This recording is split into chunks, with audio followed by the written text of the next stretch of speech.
Hello. Hello. Yes. ഞാൻ നേരത്തെ വിളിച്ചിട്ടുണ്ടായിരുന്നു. പേര് മുഹമ്മദ് ഷാ. മുഹമ്മദ് ഷാ. പറയൂ. എനിക്ക് നിങ്ങളായിട്ട് ഇങ്ങനെ വഴക്കുണ്ടാക്കി സംസാരിക്കാൻ താല്പര്യമില്ല കേട്ടോ. എനിക്ക് കുറച്ച് ഡൗട്ടുകൾ മാത്രമാണ്, നിങ്ങളോട് എനിക്ക് കുറച്ച് ഡൗട്ടുകൾ മാത്രമേ ഉള്ളൂ. അപ്പൊ ആ നിങ്ങൾക്ക് എന്നോട് തിരിച്ച് ചോദ്യം ചോദിക്കാം, നോ പ്രോബ്ലം. ഡൗട്ട് ചോദിച്ചോളൂ. പിന്നെ ഡൗട്ട് ചോദിക്കുകയാണെങ്കിൽ എനിക്കറിയാ നമുക്ക് നിങ്ങൾ സൗകര്യമുള്ളത് ചോദിക്കുന്ന നമുക്ക് പറയാലോ ഉത്തരം. ഓക്കെ, നിങ്ങൾ ചോദിക്കുന്ന എല്ലാ കാര്യത്തിനും എനിക്ക് ഉത്തരം പറയാൻ പറ്റുമെന്ന് എനിക്കറിയില്ല, കാരണം എല്ലാ കാര്യങ്ങളും എനിക്കറിയാനും എനിക്കറിയാനും പറ്റില്ല. ഓക്കെ. അറിയാൻ പറ്റില്ല. ഓക്കെ. ഇല്ല, പറ്റില്ല. ഞാൻ അങ്ങനെയാണെങ്കിൽ എല്ലാവർക്കും എല്ലാ കാര്യങ്ങളും അറിയാൻ പറ്റില്ലല്ലോ. അപ്പോൾ ഒരു കാര്യം താങ്കൾ ആദ്യം പറഞ്ഞു, അതായത് എല്ലാ കാര്യവും താങ്കൾക്ക് അറിയില്ല. ഓക്കെ, ഞാൻ ആ, നിങ്ങളുടെ ഒരു കാര്യം അപ്പോ ചോദിക്കട്ടെ. അപ്പൊ എനിക്ക് നിങ്ങൾക്ക് വെക്കാനുള്ള ഒരൊറ്റ സജഷൻ മാത്രമേ ഉള്ളൂ. അല്ല, ഞാൻ നിങ്ങളുടെ ഒരു കാര്യം ഒന്ന് ചോദിക്കാം. കംപ്ലീറ്റ് ചെയ്യട്ടെ. ഓക്കെ. അപ്പൊ ഒറ്റ സജഷനേ എനിക്കുള്ളൂ. നിങ്ങൾക്ക് അറിയാത്ത ഓക്കെ. കാര്യത്തിന്റെ മുകളിൽ നിങ്ങൾ ജഡ്ജ്മെന്റ്സ് പാസ്സാക്കാൻ നിൽക്കരുത്. അത്രേ എനിക്ക് പറയാനുള്ളൂ. ഇല്ല, എനിക്ക് അറിയാവുന്ന കാര്യങ്ങളിൽ മാത്രമേ ഞാൻ സ്റ്റേറ്റ്മെന്റുകൾ ഇറക്കൂ. ശരി, എന്നാ ഇനി എന്താ നിങ്ങൾക്ക് സംശയം 1/2 ചോദിച്ചോ. അല്ല, നിങ്ങൾ ചോദിച്ചല്ലോ അറിയാത്ത അങ്ങനെ നിങ്ങൾക്ക് ഈ ലോകത്തുള്ള എല്ലാ രാജ്യങ്ങളുടെയും പേര് 1/2 എന്റെ അടുത്ത് പറയാൻ പറ്റും? നിങ്ങൾ പറയാൻ പറ്റില്ല. സംശയം ചോദിക്കേ. ഓക്കെ, അല്ല, നിങ്ങൾ പറഞ്ഞൊരു ആർഗ്യുമെന്റിന് ഞാൻ പറഞ്ഞെന്നുള്ളൂ. ഉം. ക്വസ്റ്റ്യൻ നമ്പർ 1, നിങ്ങള് ആ മറ്റേ നമ്മുടെ റൈസി ആ, കൊല്ലപ്പെട്ടതിന്റെ കൂടെ ഒരു ഇത് വെച്ചിട്ടുണ്ടല്ലോ, എന്ത് എന്താ വെച്ചു? ഹൂറികളോ, സ്വർഗത്തിലെ ഹൂറികളൊക്കെ ഇങ്ങനെ നിൽക്കുന്ന ഒരു ഫോട്ടോയൊക്കെ. ആ ഈ നിങ്ങള് എനിക്ക് ശരിക്കും നിങ്ങൾ അവർക്ക് ഭയങ്കര സങ്കടമാണ്. നിങ്ങൾ എങ്ങനെ ഇതൊക്കെ ചെയ്യും? നിങ്ങൾ ശരിക്കും മതം പഠിച്ച ഒരാളല്ലേ? ആ പക്ഷെ അത് നിങ്ങൾക്ക് എങ്ങനെ ഇത് ചെയ്യാൻ തോന്നുന്നു? എന്റെ ഡൗട്ട് എന്താ ആട്ടോ. അതായത് അതിലെന്താ നിങ്ങൾക്ക് തെറ്റുള്ള? എന്താ അതിലെ കുഴപ്പം? ആ ഇല്ല, ചിത്രത്തിൽ ഞാനൊരു എന്തെങ്കിലും കാര്യം തെറ്റുണ്ടോ? അല്ല, തെറ്റുണ്ടെന്നല്ല, ഞാൻ ആ നിങ്ങളുടെ ഒരു കാര്യം പറയട്ടെ. ഞാനിപ്പോ ഇപ്പൊ അല്ല, അതിലെ പ്രശ്നം എന്താന്ന് പറയും. നിങ്ങൾ ഒരെണ്ണം പറഞ്ഞ് അത് പ്രശ്നം കംപ്ലീറ്റ് വേറെ ചെയ്തിട്ട് നിങ്ങൾ പോ. ഓക്കെ, പ്രശ്നം എന്താന്ന് വെച്ചാല് ആ വേറൊന്നിനെ നിങ്ങൾ ഇങ്ങനെ വിമർശിക്കുന്നത് ഞാൻ കാണുന്നില്ല. ഞാൻ അതിനെന്താ വിമർശിച്ചത്? എന്താ ഒരു ചിത്രം വെച്ചത് വിമർശനാവോ? എന്നാൽ നിങ്ങൾ നാളെ വേറെ ഏതെങ്കിലും ഒരു മതത്തിന്റെ ഇതിൽ വെച്ചിട്ട് അങ്ങനെ ഒന്ന് വെച്ച് നോക്കൂ അല്ല, നിങ്ങൾ. വേറെ മതം അവിടെ നിൽക്കട്ടെ. ഈ പറഞ്ഞതിൽ എന്താ പ്രശ്നം എന്ന് പറയൂ. പ്രശ്നമൊന്നുമില്ല അതിന്റെ അത്. നിങ്ങൾ കാണുമ്പോ നിങ്ങൾക്കൊന്നും അതിന്റെ അത് തോന്നുന്നില്ല? എന്തിനാ നിങ്ങൾ തോന്നുക? കണ്ടിട്ടുണ്ടോ ബിക്കിനി ഇട്ടിട്ടാണോ? അല്ല, നിങ്ങൾക്ക് ഖുർആനിൽ എഴുതി ബിക്കിനി. വെച്ചിരിക്കുന്ന ആയത്ത് വായിക്കുമ്പോൾ നിങ്ങൾക്ക് എന്തെങ്കിലും പ്രശ്നം തോന്നാറുണ്ടോ? ഓക്കെ, ആയത്ത് വായിക്കുമ്പോ എനിക്കൊരു പ്രശ്നം തോന്നിയിട്ടില്ല. അല്ല, അപ്പോ സാധാരണ ബിക്കിനി. ആ ആയത്തിൽ എഴുതി വെച്ച സാധനം അത് ചിത്രമാക്കുമ്പോൾ നിങ്ങൾക്ക് പ്രശ്നം തോന്നുന്നത് എന്തിനാ? അല്ല, അതിന്റെ അകത്ത് ബിക്കിനി ഇട്ടിട്ടാണ് നിൽക്കുന്നതെന്ന് എഴുതി പറഞ്ഞിട്ടുണ്ടോ? സത്യം പറഞ്ഞു കഴിഞ്ഞാൽ ആ ഖുറാനിൽ എഴുതി വെച്ചിരിക്കുന്നതിൽ ജട്ടി ഇല്ല. ഞാൻ ജട്ടിയും കുറെ ഹിജാബും അഡീഷണൽ വെച്ചു കൊടുത്തിട്ടുണ്ട്. അപ്പൊ ജട്ടി ഓ ഓ ഇല്ലാതെയും ഓ കൂടിയാണ് ഞാൻ ഓ ചിത്രം വെച്ചിരുന്നെങ്കിൽ താങ്കൾ എന്ത് പറയും അപ്പൊ? അപ്പൊ അല്ല, ജട്ടി അതിപ്പോ അധികമാണ്. ഞാൻ പറയേണ്ട കാര്യമില്ല. അതും നാട്ടുകാർ പറഞ്ഞോളൂ. ഇപ്പൊ ഞാൻ എന്തിനാ എന്ത് പറയാൻ? നാട്ടുകാരുടെ കാര്യം വിടൂ. താങ്കളുടെ കാര്യമല്ലേ ഇപ്പൊ താങ്കൾ പറയേണ്ടത്.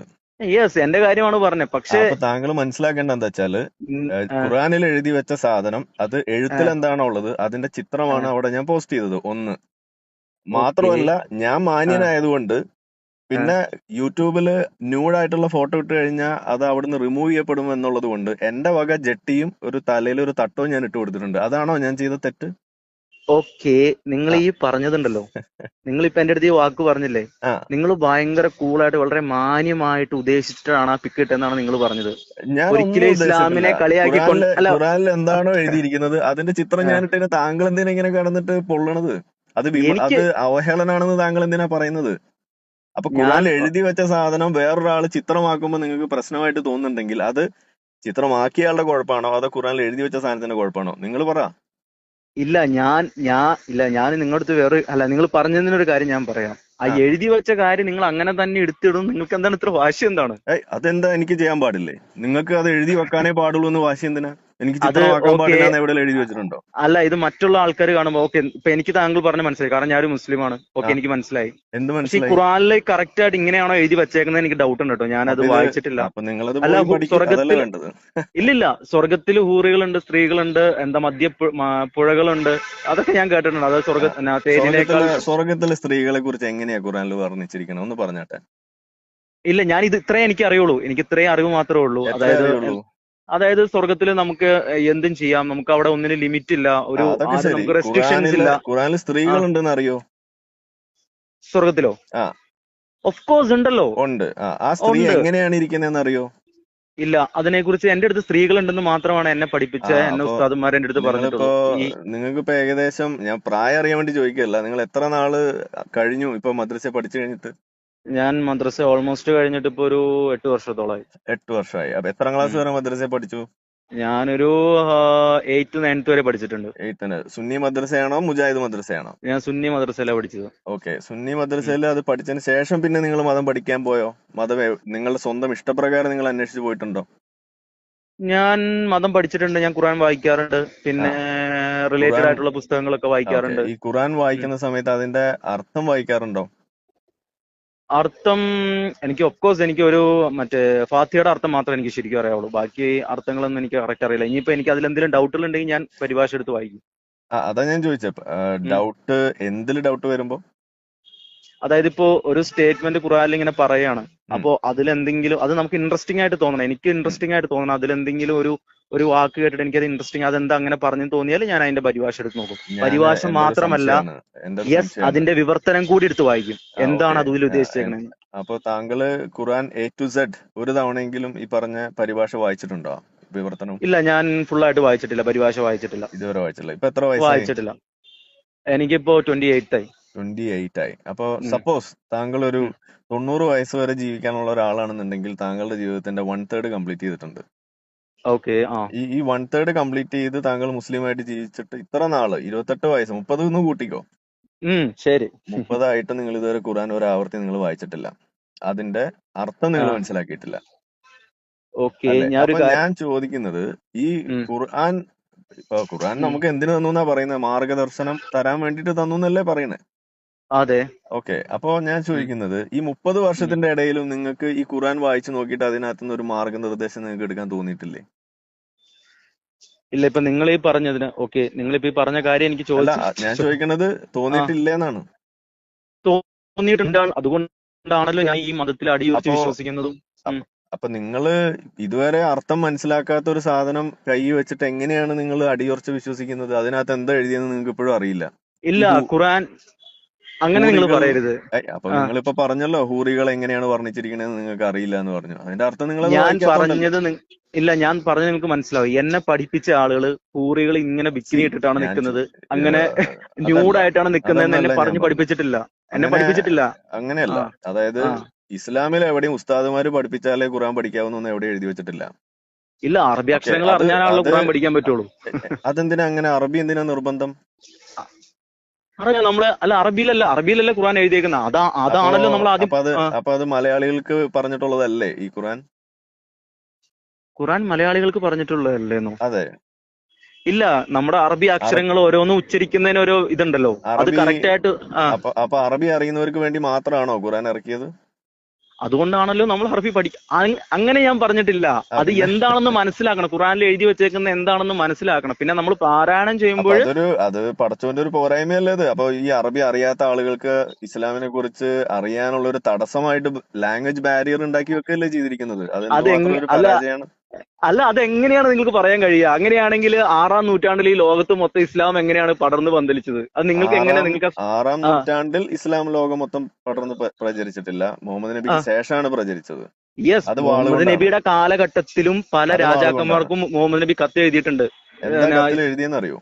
നിങ്ങൾ ഇസ്ലാമിലേക്ക് കടന്നു വരണം എന്ന് എഴുതിയിട്ടുണ്ട്. എന്നിട്ട് ഇല്ലെങ്കിൽ എന്താ നിങ്ങളുടെ രാജ്യത്തെ ആക്രമിക്കുന്നു, അങ്ങനെയാണ് എഴുതിയേക്കുന്നത്. അതെ.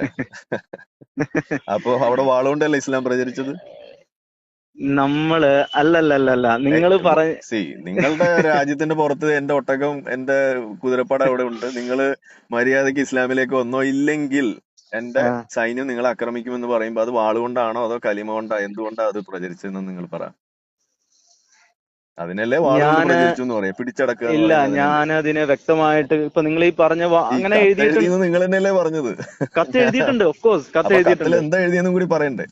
ഇല്ല, നിങ്ങൾ ഇസ്ലാമിലേക്ക് കടന്നു വരണം, അല്ലെങ്കിൽ വന്നില്ലെങ്കിൽ എന്ത്? അതാണ് ഞാൻ ചോദിക്കണേ. ഇപ്പൊ നിങ്ങൾ ഈ രണ്ടാമത് പറഞ്ഞ കാര്യത്തിൽ എനിക്ക് ചെറിയ ഡൗട്ട് ഉണ്ട് കേട്ടോ. അതുകൊണ്ടാണ് ഞാൻ. അപ്പൊ ഹൂറികളെ കാര്യം ഒന്ന് നോട്ട് ചെയ്ത് വെച്ചോ. ഹൂറികളുടെ കാര്യം അറിയില്ല. പിന്നെ ഇല്ല, ഞാൻ അത് പറഞ്ഞിട്ടില്ല. ഹൂറികളുടെ കാര്യം നിങ്ങൾ അങ്ങനെ പറഞ്ഞു. ഇല്ല, പറഞ്ഞത് എന്താന്ന് വെച്ചാല് ഹൂറികൾ ഉണ്ട് എന്ന് നിങ്ങൾക്ക് അറിയാം. ഹൂറികൾ എങ്ങനെയാണ് ഇരിക്കുന്നത് എന്ന് നിങ്ങൾക്ക് അറിയില്ല എന്ന് നിങ്ങൾ. എനിക്ക് അറിയാൻ പാടില്ല. അതെന്തുകൊണ്ടാണ് അറിയാൻ പാടില്ല? നിങ്ങൾക്ക് അറിയാൻ പറ്റും ഹൂറികൾ എങ്ങനെ ഇരിക്കണെന്ന്? അറിയാലോ, ഖുർആൻ വായിച്ചാൽ മനസ്സിലാവുമല്ലോ. അതിനകത്ത് എഴുതി വെച്ചിട്ടുണ്ടല്ലോ. താങ്കൾ കാണാത്തത് നമ്മുടെ കുഴപ്പമാവുന്ന എങ്ങനെയാ? അത് താങ്കളുടെ കുഴപ്പമല്ലേ? യെസ്, നിങ്ങൾ ഈ വരച്ച് നിങ്ങളുടെ മനസ്സിൽ ഒരു ഭാവന സൃഷ്ടിയിൽ വരച്ചു വെച്ചേക്കണ പറഞ്ഞ പോലെ സൃഷ്ടിയൊന്നും അല്ല അത്. അത് ഖുർആനിൽ എഴുതി വെച്ചിരിക്കുന്നത് വേർഡ് ബൈ വേർഡ് വെർബാറ്റിം ആണ് ആ സാധനം. വേർഡ് ബൈ വേർഡ് എന്ന് പറയുമ്പോൾ നിങ്ങൾ അത് മനസ്സിലാക്കിയിട്ടാണല്ലോ നിങ്ങളുടെ ഭാവനയിൽ അത് വന്നേക്കുന്നത്. അപ്പൊ മനസ്സിലാക്കിയത് ഇവിടെ ഇഷ്ടംപോലെ പരിഭാഷകളില്ലേ, ഇഷ്ടംപോലെ വിവർത്തനങ്ങളില്ലേ, അതിനകത്ത് എഴുതി വെച്ച സാധനങ്ങളില്ലേ? ഞാൻ ഒരു കാര്യം പറയട്ടെ, ഡോക്ടർ ആരിഫ് ഹുസൈൻ, എനിക്ക് എനിക്ക് എങ്ങനെ നിങ്ങൾ ഇങ്ങനെ ആയിന്നുള്ളത് കാരണം ഉണ്ടല്ലോ. എനിക്ക് ഒരു നിമിഷം പോലും, ഞാൻ അത്ര വലിയ നിസ്കാരക്കാരനോ, പക്ഷെ എനിക്ക് പടച്ചോനെ ഭയങ്കര പേടിയാണ്. ഞാൻ ഒരു തെറ്റ് ചെയ്യുമ്പോൾ നിങ്ങൾ ഞാൻ ആലോചിക്കും, നിസ്കരിക്കാറില്ലേ? ഞാൻ നിസ്കരിക്കാറുണ്ട്. ഞാൻ കറക്റ്റ് ആയിട്ട് എല്ലാ അത്ര വലിയ വെള്ളിയാഴ്ചയും നിസ്കാരക്കാരനല്ല എന്നാ പറഞ്ഞേ? യെസ്, ഞാനിപ്പോ എന്ന് വെച്ചാ കറക്റ്റ് തോന്നുന്ന ആയിട്ട് ശല്യ. അങ്ങനെയല്ല, ആ ആക്യുറേറ്റ് ആയിട്ട് ശരി. ഇങ്ങനെ കറക്റ്റ് ഞാൻ നിസ്കരിക്കാറുണ്ടെന്ന് ഞാൻ പറയുന്നില്ല. ആ ഞാൻ അങ്ങനെ വലിയ ഇതായിട്ടില്ല. പക്ഷെ എനിക്ക് ഉം. ഭയങ്കര റിഗ്രറ്റ് അടിക്കാറുണ്ടോ, ഞാൻ ഇന്ന് നിസ്കരിച്ചില്ലല്ലോ, എന്റെ കുറ്റബോധം. റബ്ബ് എന്നോട് നാളെ ചോദിക്കുമല്ലോ ഉം. എന്നുള്ള ഉം. ഒരു ഭയങ്കര ഇതെനിക്കുണ്ട്. ഉം. ഭയങ്കര റിഗ്രറ്റ് എനിക്ക് ഇടയ്ക്കിടയ്ക്ക് ഇങ്ങനെ അടിക്കാറുണ്ട്. പിന്നെ വെള്ളിയാഴ്ച എല്ലാ വെള്ളിയാഴ്ച ഞാൻ പള്ളിയിൽ പോകാറുണ്ട്. പക്ഷെ ഞാൻ ഗിൽറ്റ് വേറൊരു കാര്യമാണ് പറയാം, കോംപ്ലക്സിലാണ് മതങ്ങളെല്ലാം നിലനിൽക്കുന്നത്. ഇസ്ലാം ഏറ്റവും ഭംഗിയായിട്ട് ഉപയോഗിക്കുന്ന സാധനമാണ് ഈ ഗിൽറ്റ് കോംപ്ലക്സ്. നിങ്ങൾ ഇത്രയും പഠിച്ചിട്ട് നിങ്ങൾക്ക് ഇങ്ങനെ നിങ്ങൾക്ക് നാളെ പഠിച്ചവനോട് നിങ്ങൾക്ക് ഇതിനൊക്കെ ചോദ്യം ചോദിക്കുന്നുള്ള നിങ്ങൾക്കൊരു ഇത് പഠിച്ചതുകൊണ്ടാണ് സുഹൃത്തെ ഇതിന്ന് പുറത്തു പോയത്. അതല്ലേ ഈ പറയണത്. താങ്കൾ ഒരു തവണയെങ്കിലും ആ ഖുർആൻ ഇരുന്നൊന്ന് വായിക്കുക, അതിൽ അർത്ഥം വായിക്കുക.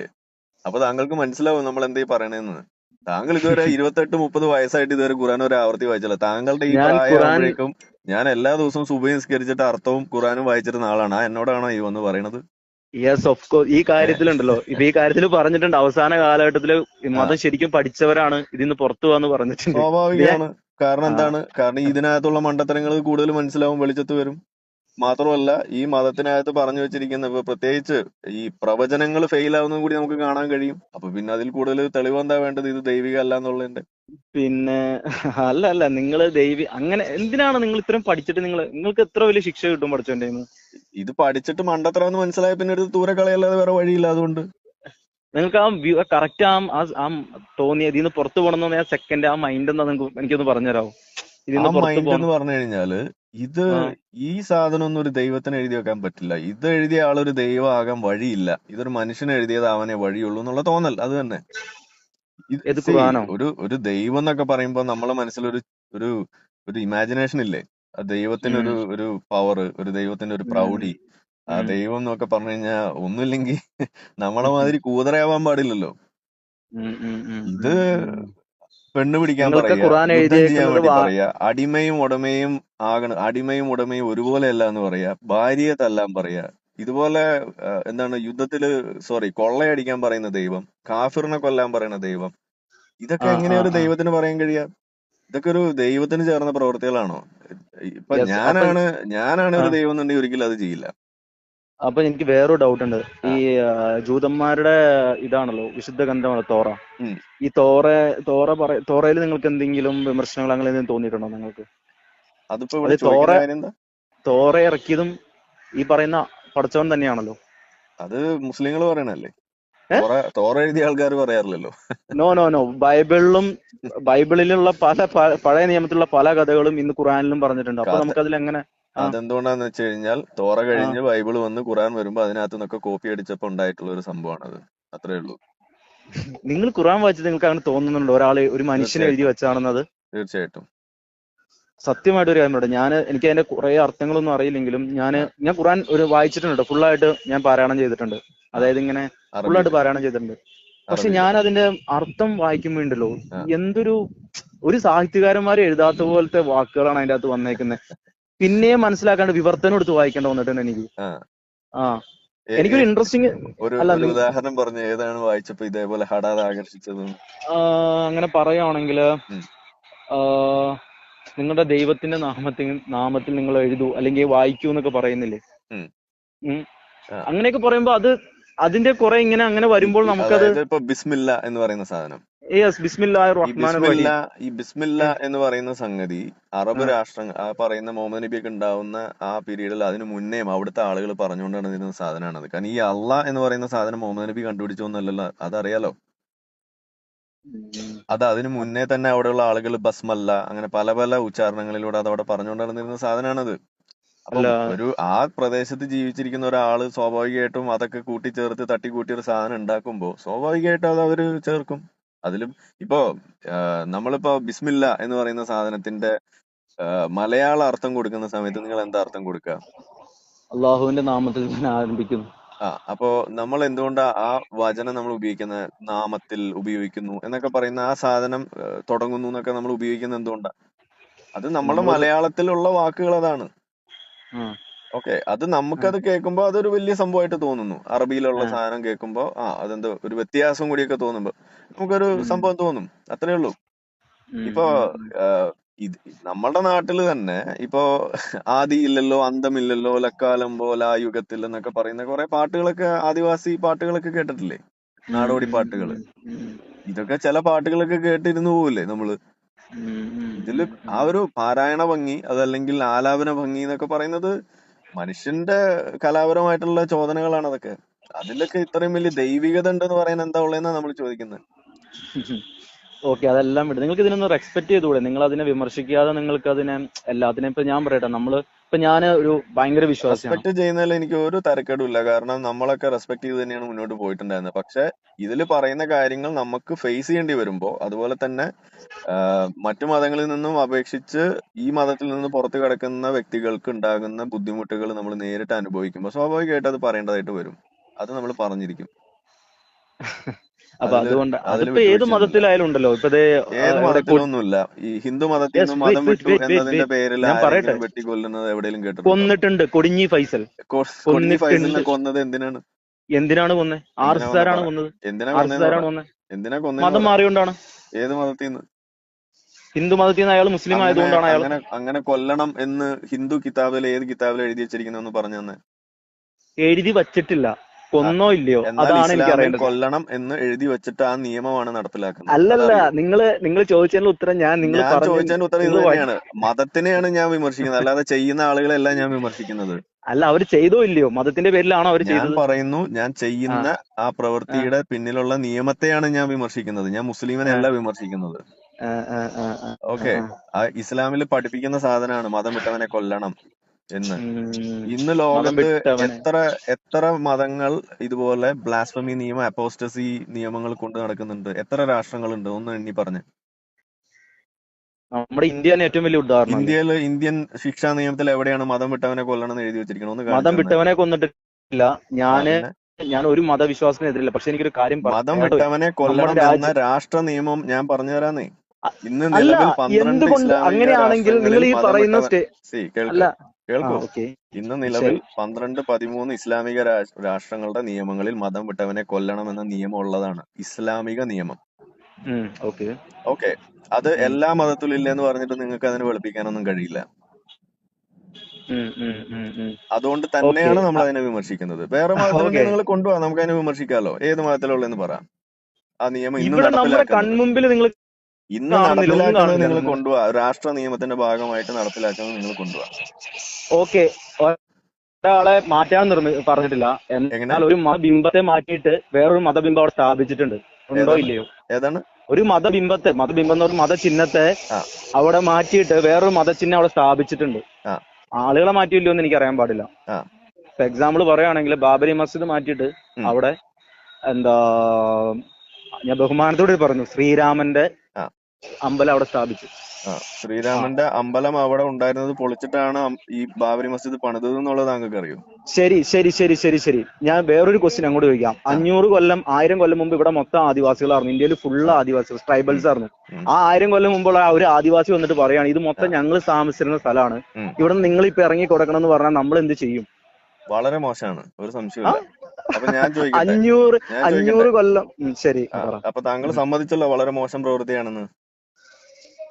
അല്ല, ഞാൻ ചോദിച്ചത് നിങ്ങൾക്ക് മനസ്സിലായെന്ന് എനിക്കറിയാം. എനിക്ക് മനസ്സിലായി. ഞാൻ പറഞ്ഞു അത് അതായത് 1000 കൊല്ലം മുമ്പ് ഇന്ത്യയിൽ താമസിച്ച ഒരു ആദിവാസി ഇവിടെ വന്നിട്ട് സമ്മതിച്ചു.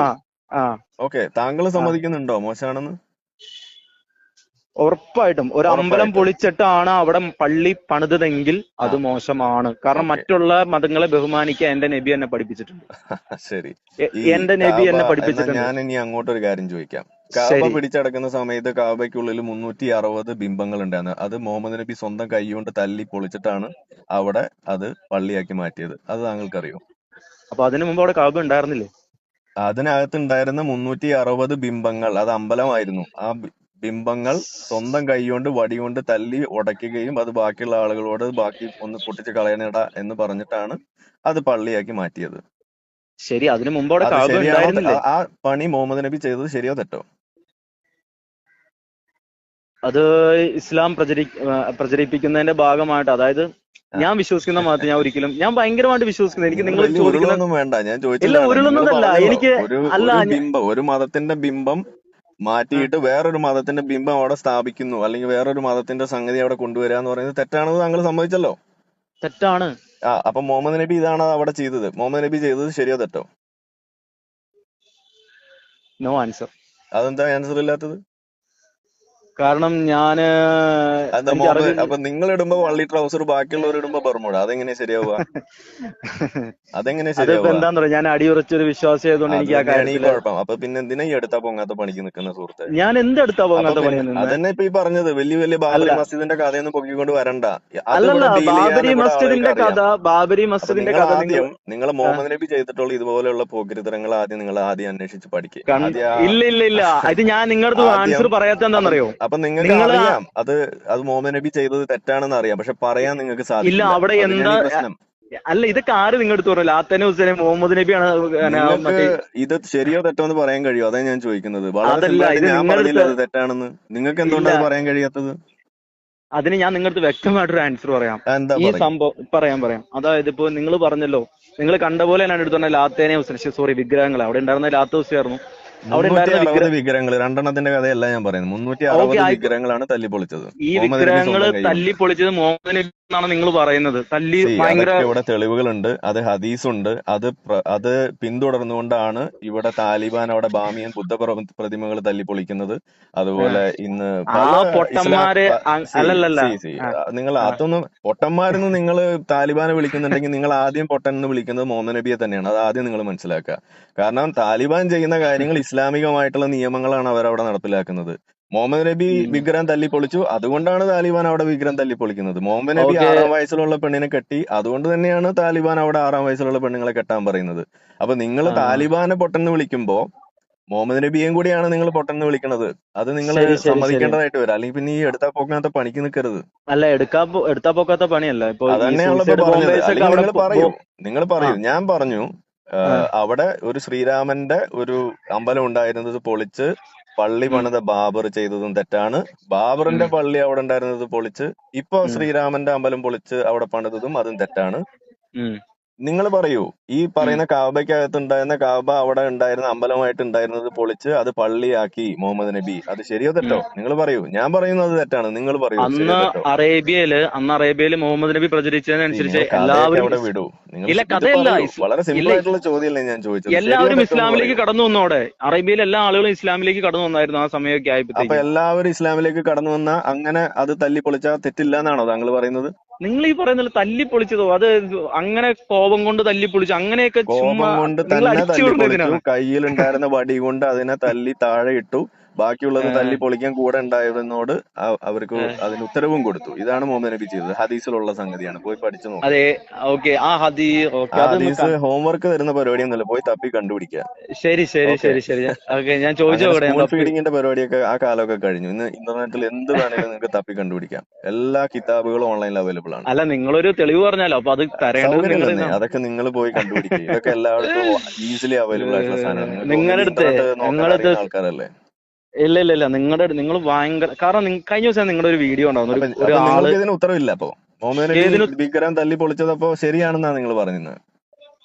മുഹമ്മദ് നബി വിഗ്രഹം തല്ലിപ്പൊളിച്ച ഏത് സിറ്റുവേഷൻ എന്താണെന്ന് എനിക്ക് അറിയാൻ പാടില്ല. നിങ്ങൾ പറഞ്ഞ മാത്രമേ എനിക്കറിയാം. ഞാൻ നിങ്ങളുടെ തെളിവ് വെച്ചിട്ട് ഞാൻ നിങ്ങൾ അതിനെക്കുറിച്ചൊന്നും പറയുന്നു പറയുന്നില്ല. ഞാൻ ആ, പറയുന്നു മുഹമ്മദ് ആ, നബി തല്ലി പൊളിച്ചിട്ടുണ്ട്, ഹദീസിലുള്ള കാര്യമാണ്. നിങ്ങൾക്ക് പോയി ആ. വെരിഫൈ ചെയ്യാം. അപ്പൊ ഞാൻ ശരി, ഇനി ചോദിക്കുന്നു, അങ്ങനെ തല്ലി ആ, പൊളിച്ചിട്ടുണ്ട് എന്ന് നിങ്ങൾ കണ്ടു ബോധ്യപ്പെട്ടാൽ നിങ്ങൾ ആ. അത് സമ്മതിക്കൂല? അത് ശരിയാണെന്നോ തെറ്റാണെന്നോ സമ്മതിക്കുമോ? എന്താണ് നിങ്ങളുടെ പൊസിഷൻ?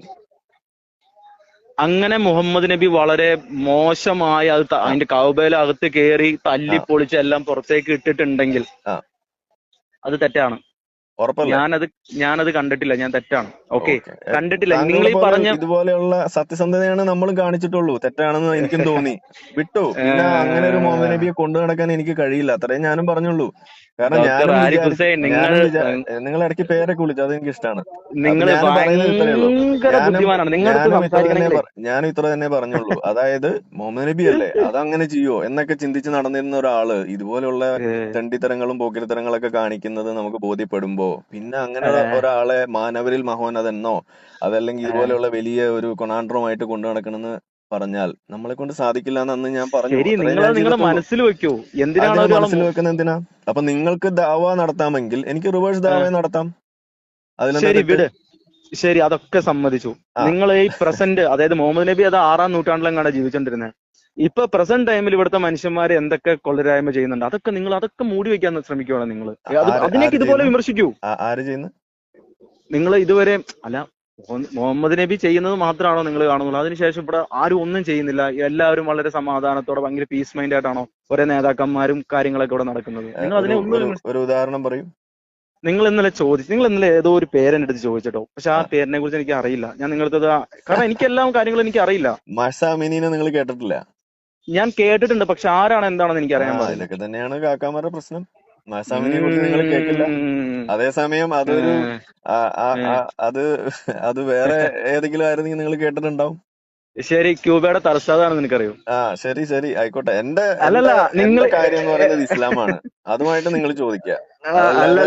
അതല്ലാതെ നിങ്ങൾ നോളജ് അളക്കാനൊന്നും അല്ല ഞാൻ പറഞ്ഞത്. നിങ്ങൾ ചോദിച്ചത് ഇറാനിലെ കാര്യം ചോദിച്ചപ്പോ ഇറാനിൽ നടന്നുകൊണ്ടിരിക്കുന്ന എന്ത് പ്രശ്നത്തിന്റെ ബേസിസിലാണോ നമ്മൾ അതിനെ പറയുന്നത് അതിൽ ഉൾപ്പെട്ടിട്ടുള്ള ആളുടെ പേരാണ് ഞാൻ പറഞ്ഞത്. അതല്ലാതെ ഏതെങ്കിലും അന്യഗ്രഹത്തിൽ ഒരു ജീവിയുടെ പേരല്ല ഞാൻ ചോദിച്ചത്. അല്ലല്ല, നമുക്ക് അറിയാത്ത കാര്യങ്ങൾ ഒരുപാടുണ്ട്. എല്ലാ കാര്യങ്ങളും അറിയാമെങ്കിൽ നമ്മൾ ഇവിടെ ഒന്നും നിൽക്കില്ലല്ലോ. ഒരു വിഷയം പറയുമ്പോൾ അതിനകത്ത് കണക്റ്റഡ് ആയിട്ടുള്ള കാര്യങ്ങൾ അറിയേണ്ടതായിട്ട് വരും. സുഹൂറികൾ ചെട്ടിയിട്ടുണ്ടോ ഇല്ലയോ എന്ന് അറിയുന്നത് ഉൾപ്പെടെ. ശരി. അപ്പൊ ഞാൻ ഓക്കെ, ഞാൻ നിങ്ങളുടെ ഒരു കാര്യം ചോദിക്കാം. നിങ്ങൾ ഇപ്പൊ എല്ലാവരും ഇപ്പൊ എടുത്തിട്ട് വിമർശിക്കുന്ന സമയം ഇറാനിലെ സംഭവം, ഇറാനിൽ അതാണ് ഇതാണ് അവിടെ ഭയങ്കര മതരാഷ്ട്രമാണ്. എന്തിനാണ് നമ്മൾ മറ്റുള്ളവരുടെ വീട്ടിലെ കാര്യം അന്വേഷിക്കാൻ? അത് അവരുടെ രാജ്യം, അവരെന്താണെന്ന് ചെയ്യട്ടെ. അപ്പൊ പലസ്തീൻ ഇസ്രായേൽ പ്രശ്നത്തിൽ എന്താ താങ്കളുടെ അഭിപ്രായം? പലസ്തീൻ ആരുടെയായിരുന്നു? അല്ല, എന്താ അഭിപ്രായം എന്താന്ന് പറഞ്ഞു? ഒറ്റ അഭിപ്രായമുള്ളൂ. അവിടെ എങ്ങാണ്ട് 2000 വർഷങ്ങൾക്ക് മുമ്പ്, അതായത് മൂസാ നബി. പലസ്തീനിലെ വിഷയത്തിൽ നിങ്ങൾക്ക് ഇടപെടാം. നമ്മൾ ഇറാന്റെ വിഷയത്തിൽ ഞങ്ങൾക്ക് ഇടപെടാൻ പാടില്ല. അത് പള്ളി പറഞ്ഞാൽ മതി കേട്ടോ, അടുത്ത വെള്ളിയാഴ്ച പോകുമ്പോ. നിങ്ങൾക്ക് പലസ്തീനിലെ കാര്യത്തിൽ നിങ്ങൾക്ക് ഒരു അഭിപ്രായം ഉള്ളത് പോലെ എനിക്ക് ഇറാന്റെ കാര്യത്തിൽ ഒരു അഭിപ്രായം. പലസ്തീനും ഇറാനും അതാണ് വിഷയം.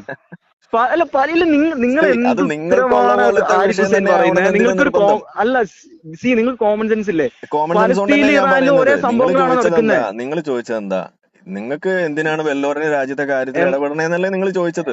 അതല്ല, പലസ്തീന്റെ കാര്യത്തിൽ ഇടപെടാമെങ്കിൽ എനിക്ക് ഇറാന്റെ കാര്യത്തിൽ ഇടപെടാൻ സുഹൃത്തെ. ഞാൻ ചോദിക്കുന്നത് മനസ്സിലാക്കും. ഈ പലസ്തീനിലും ഇറാനിലും സെയിം സംഭവങ്ങളാണോ നടക്കുന്നത്? ഇറാനിൽ സെയിം തന്നെയാവണം എന്താ നിർബന്ധം? ഓരോ സ്ഥലത്തും ഓരോ തരം വിഷയങ്ങൾ ഉണ്ടാവും. അപ്പൊ അവിടെ മാത്രമേ ഇടപെടാൻ പാടുള്ളൂ. ഒരു സൈഡില് വംശഹത്യ നടന്നുകൊണ്ടിരിക്കുകയാണ്. വംശഹത്യ എവിടെ നടക്കുന്നു? പലസ്തീനിൽ എന്താണ് നടക്കുന്നത്?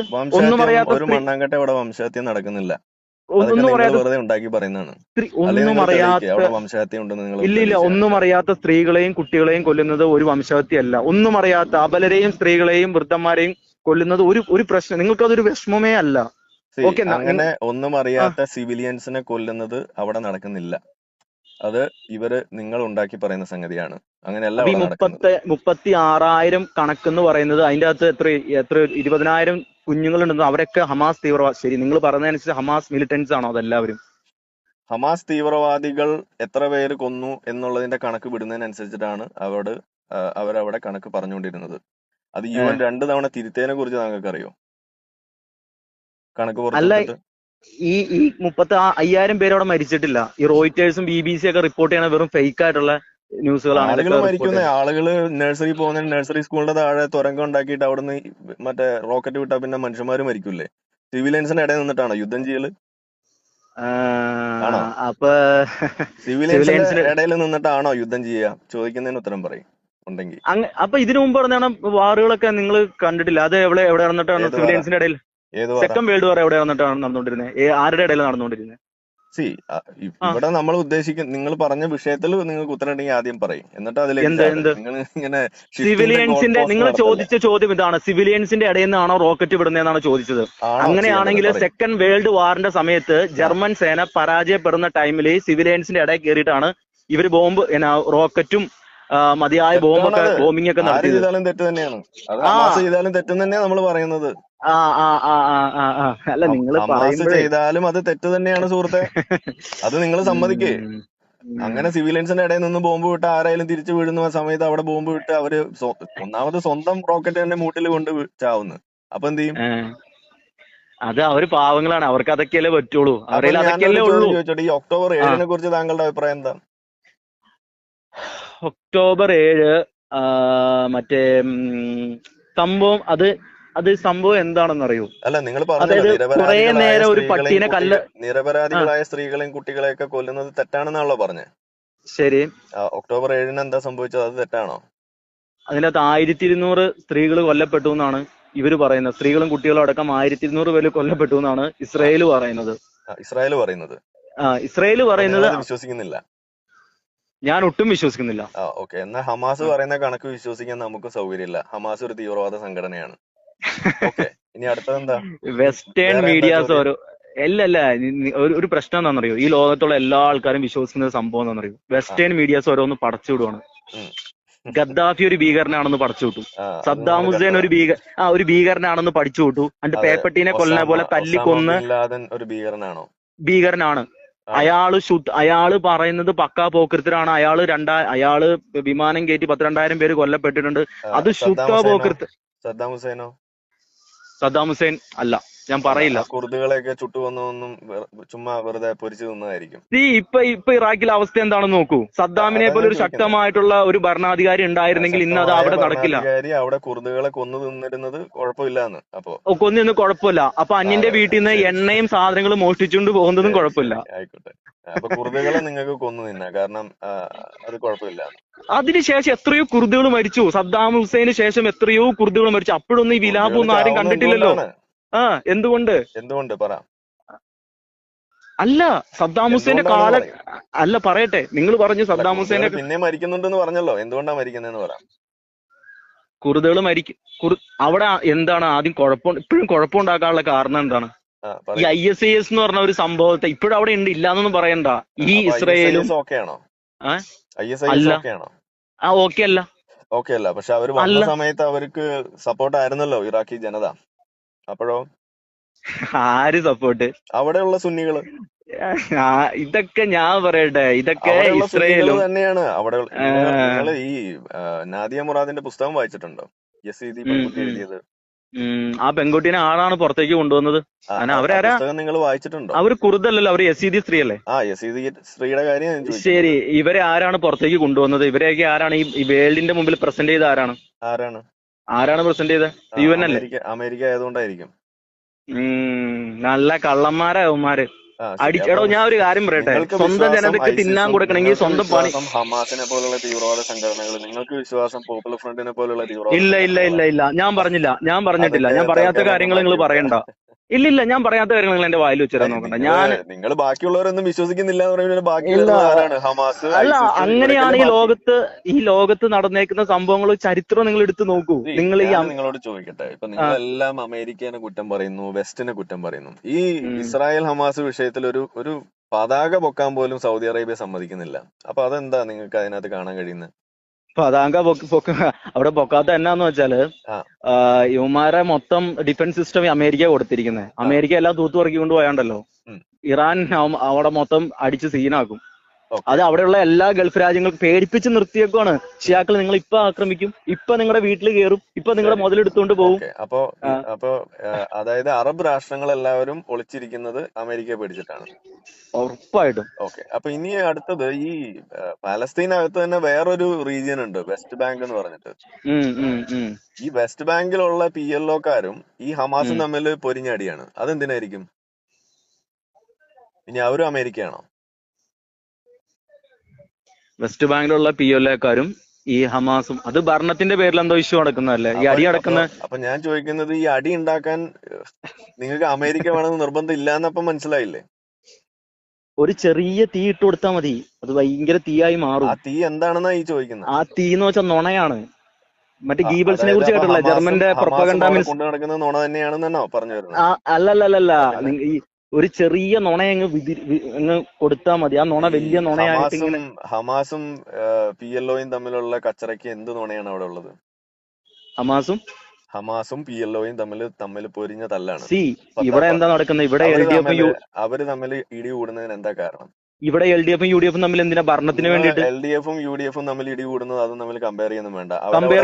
കമ്പയർ ചെയ്യും, കാരണം ഇവിടെ ആളുകൾ കൊല്ലപ്പെടുന്നുണ്ട്. അത് നടക്കില്ല. ഇവിടെ ആളുകൾ വെട്ടിക്കൊല്ലുന്നില്ലേ? ബോംബ് എറിഞ്ഞു കൊല്ലുന്നില്ലേ? നടക്കുന്നത് അവരവിടെ ബോംബ് എറിഞ്ഞും അവരവിടെ പടക്കം പൊട്ടിച്ചും പരസ്പരം വെടിവെച്ചുമാണ് പരസ്പരം തീർച്ചയായും. ഇവിടെ മിനിസ്റ്റർ, ഇവിടെ ഇതൊക്കെ കിട്ടുമായിരുന്നെങ്കിൽ ഇവിടെ ഇതും ചെയ്തേനെ. എന്ന് വെച്ചാല് നിങ്ങൾ പറയുന്ന ഇടതുപക്ഷവും ഇവിടുത്തെ വലതുപക്ഷവും ഒക്കെ കേരളത്തില് ഇഴചേർന്നാണ് നിന്നിട്ടാണ് കാര്യങ്ങൾ ചെയ്യുന്നത്. അവർ തമ്മിലുള്ള കച്ചറയൊക്കെ അത് ജനാധിപത്യ രീതിയിൽ തന്നെയാണ് അവർ പരമാവധി ചെയ്യാൻ ശ്രമിക്കുന്നത്. ആളെ കൊല്ലുന്നത്. അതിൽ കുത്തിത്തിരിപ്പ് ഉണ്ടാക്കുന്ന പ്രധാനപ്പെട്ട പാർട്ടി ഇവിടുത്തെ ഇടതുപക്ഷമാണ്, ഇവിടുത്തെ കമ്മ്യൂണിസ്റ്റ് പാർട്ടിയാണ്. കാരണം അവരുടെ രീതി വയലൻസ് ആണ്, അതിനെയാണ് നമ്മൾ തള്ളി പറയുന്നത്.